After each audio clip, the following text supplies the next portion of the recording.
Hello, in this video we're going to cover one of the new features of the vSphere Remote plugin 5.1, the point-in-time virtual machine undelete.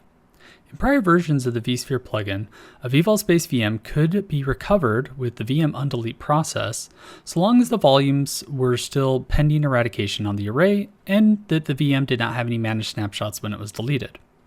Here we have a VM that has a managed snapshot, and we are going to go ahead and leverage the vSphere plugin 5.1 to recover and undelete this VM after its volumes have been eradicated on the array, and we'll be able to recover it with that managed snapshot. So now we're going to power off the VM, and we see that this VM additionally has a storage policy with local snapshot protection rules in place. So there are protection group snapshots available on this array to recover this VM for.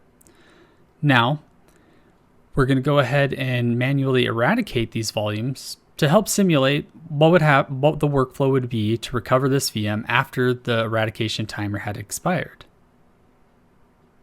So the volume group and the volumes for that volume group will now be eradicated. And now they are no longer here and available for the prior VM undelete process. And so this is the protection group that this VM was a part of.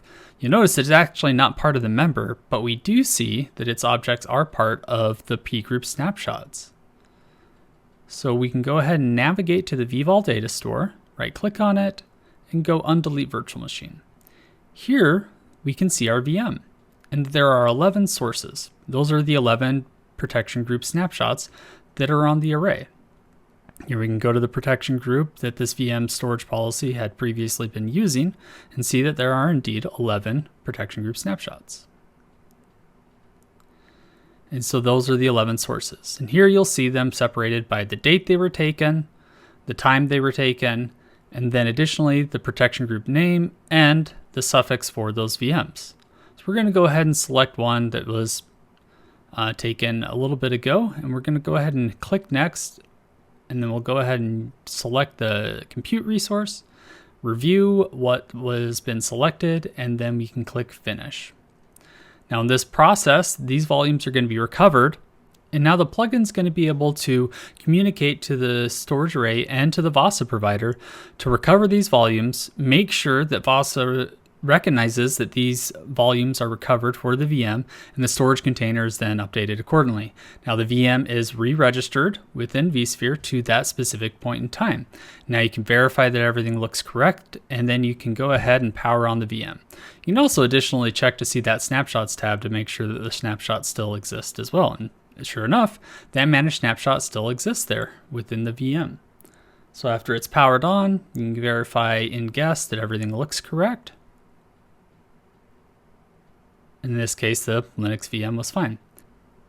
We can also go ahead and go back to the array, and then if we go look at this VM's volume group, we can also see the managed snapshots there and everything's recovered fine. We can look at the access log and actually see what the specific workflow was. So we'll go ahead and go to the next page since there were some additional workflows that happened when the VM was powered on. Sure enough, right there's our pure vol copy. And so you notice there's not even a -- overwrite because those volumes didn't exist anymore. And so it goes ahead and it copies out those volumes, and then VASA is able to reassociate them with that storage container, and they can be re-registered within vCenter. One thing I do want to mention is that storage policies are not automatically reapplied when a VM is registered within vCenter.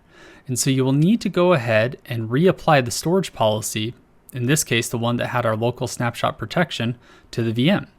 And then just double checking, we can see that the protection group associated with that policy, sure enough, added that VM's objects to it. Now the work is complete. We have recovered this VM that had been eradicated off the array from a specific point in time snapshot. Thank you for watching this video.